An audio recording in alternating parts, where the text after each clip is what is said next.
Quoi?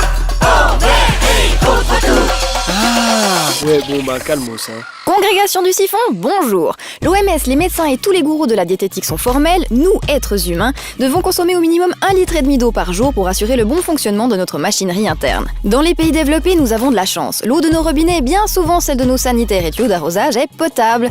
Selon les régions, son goût peut être plus ou moins agréable, c'est vrai, mais si elle est potable, c'est qu'on peut la consommer sans risque pour la santé et ce, à durée indéterminée. Mais voilà que le marketing s'en mêle et nous compte les merveilles de l'eau en bouteille en nous la refourguant entre 100 et 300 fois le prix qu'elle coûte au robinet. Et la tactique est plutôt affûtée puisqu'en 2008, l'humanité a descendu 200 milliards de litres d'eau en bouteille, ce qui équivaut pile poil à 80 000 piscines olympiques.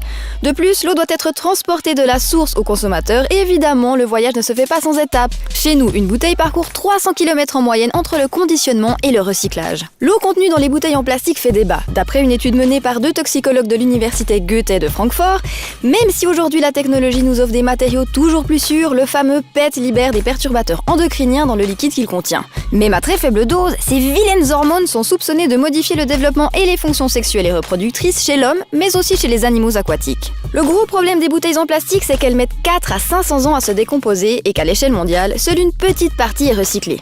Alors bravo, la Suisse est championne mondiale du recyclage du PET, puisque plus de 80% des bouteilles retournent à la fabrique après usage.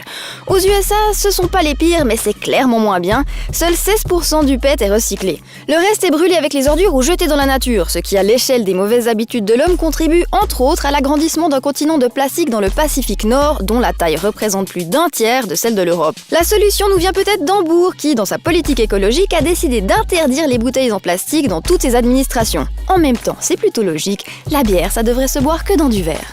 On n'a qu'une planète, hein, va falloir faire avec, ok?